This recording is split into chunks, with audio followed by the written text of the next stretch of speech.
Good morning, everybody, and welcome to another edition of your Bitcoin Economic Calendar, where we cover the news and analysis that you need to know for the week ahead in Bitcoin.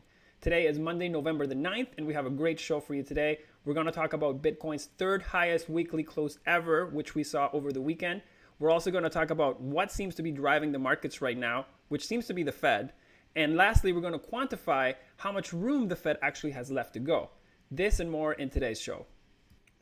Starting as always with Bitcoin, we see that it had an excellent week last week. On the background of a tightly contested US election, it did not seem to care as it rallied on the days where the winner had not yet been announced. Major news outlets finally declared Joe Biden a winner on Saturday evening, and he gave his acceptance speech that evening. Bitcoin closed the week at 15,482, up 12.43% for the week. On Thursday, the Federal Reserve came out with a strong statement that reassured markets amid the uncertainty, and this was likely the catalyst that drove Bitcoin and other markets higher. More on this on today's market trends section. Moving over to the S&P 500, after 5 days of counting in the US election, a decision was reached over the weekend, and Joe Biden will be the 46th president of the United States. Our congratulations to the American people for this peaceful and successful election. And the markets will likely cheer that a decision has been reached. As we can see, they're already turning higher today. That's also on the back of Pfizer's news on the COVID-19 vaccine. And going back to the Fed statement, that was another very strong message that was sent to the markets last Thursday. The Fed basically signaled that it was ready to keep supporting the U.S. economy. And the S&P closed up 7.32% for the week. It is very likely that markets look to continue grinding higher as there is still a lot of fiscal room in the Fed's policies, and we're going to be talking about that in today's market trends section. Additionally, Tom Lee, an analyst from Fundstrat, had actually called for a rally in the S&P 500 in a contested election scenario. What he mentioned for this was that he had observed large cash positions had been building up leading up to the elections. Moving forward, Fundstrat basically said that if the Democratic win was the outcome, they would expect the rally to still happen, but with pressure on big tech because of potential risks of future regulation out of the Democratic administration. So that's a lot happening in the S&P 500, and now we're going to move over to gold and DeFi. Moving over to gold, we see that it rallied along with everything else this week on the back of a strong message by the Federal Reserve. It closed up 3.98% for the week. Now, it may sound like a lot is riding on the U.S. monetary policy these days, but that's because every market or most markets are dollar driven, and the Fed drives the dollar. We'll be highlighting this in a lot more detail and how much room the Fed has in our next section. Moving over to the DeFi index, we saw that it also had a roller coaster week this week. After being down significantly, it bounced back strongly on Thursday, no surprise here, as with other asset classes, and it did close the week up 19%. Now, given the dimension of Bitcoin's recent rally, it wouldn't be unreasonable to expect that some of that speculative volume might seep down to DeFi and altcoins in general in the coming days. And we also saw this week that Vitalik Buterin has actually sent $1.4 million of Ether in preparation for ETH 2.0 staking. So this might be a catalyst for crypto markets outside of Bitcoin, and we'll start covering more as we approach the launch of ETH 2.0. So in today's market trends section, we're going to be talking about the fiscal room of the United States Federal Reserve. So last week, we were discussing this idea of fiscal room, or the room that any central bank has to relax monetary policy.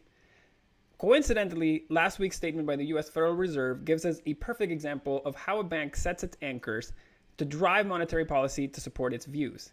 And based on these anchors that they have stated and current available data, we can measure progress in their eyes and understand some of their actions along with how much room they may have left. So first, we're going to talk about the inflation anchor. So according to the Fed statement this week, the Fed thinks inflation must moderately surpass 2% in the near term so that the long-term average inflation is around 2%. For context, inflation numbers for September came in at an annualized 1.4%, and we get a new reading for October this Wednesday. An interesting note from the September inflation numbers is that food, whether at home or in general, had annualized inflation numbers ranging from 3.8% to 4.1%. Other numbers that were out of the ordinary was inflation on apparel was down 6% and transportation services was down 5.1%.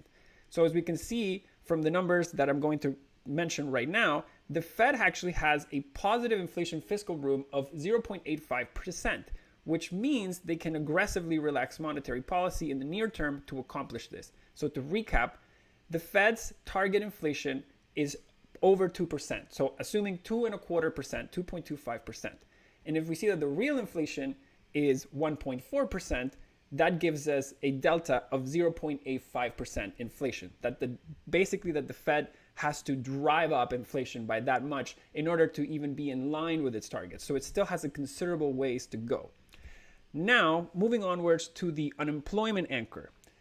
In its statement, the Fed also said that interest rates will remain at 0 to 0.25% until full employment is reached. This is important. The Fed observes a natural rate of unemployment for Q4 2020 of 4.37%.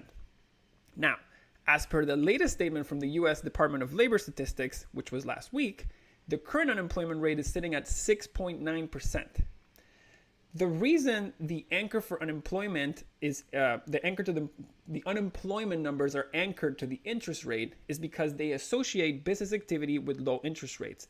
And they want to keep interest rates low to encourage companies to borrow and expand operations so that they can hire. So essentially, the Fed still has to bring down unemployment by another 2.53%. So we can expect these rates to remain low for a considerable period of time. Now, last but certainly not least is the soft signals that the Fed sends in its messages. In the last statement, it explicitly mentioned that it would sustain smooth market functioning and support flow of credit to households and businesses by increasing its holdings of Treasury securities and agency mortgage-backed securities. What does this mean in English? In plain English, this means that the Fed is going to buy government bonds to keep the interest rates low and lend cash to the government. It also means that it's going to provide liquidity to banks so that they can keep a healthy housing market going. People say a lot of things about the Fed, but if you take some time to understand, you realize that they're actually very smart people trying to tackle very difficult problems, which is to keep one of the largest economies in the world or a sovereign economy on its rails. Moving on to our Bitcoin mining difficulty commentary, we see that we had a tumultuous downwards difficulty adjustment last Monday to around 16.79 terahashes, and the hash rate has continued dropping since. Currently, we're looking at another potential drop of 13% down to adjust down to the 15 terahashes mark, which will help us flush out some of the transactions in the mempool.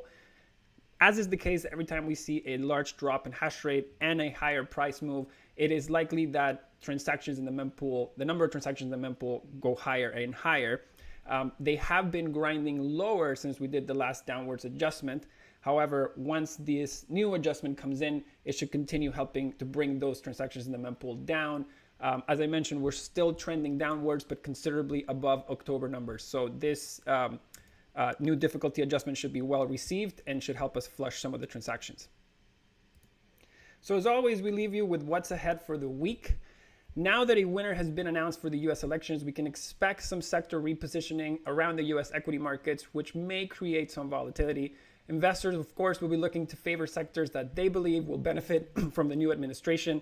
But regardless of positioning, as the saying goes, a rising tide lifts all boats. And it seems to be that the Fed is driving everything these days. Its strong stance last week could be the backdrop that the markets need to keep grinding higher. And at the same time, it'll keep the value of the dollar suppressed, which is Bitcoin fuel. We'll talk more about the Fed's exchange rate anchor next week and how this impacts Bitcoin. As always, we'll keep you posted on any relevant news from our social media accounts at Hodl with Lennon. And make sure to check out Ledn.io if you don't yet have an account to see how you can earn 11.7% on your USDC and 6.5% on your Bitcoin. Thank you, everybody. Have an excellent week and see you next time.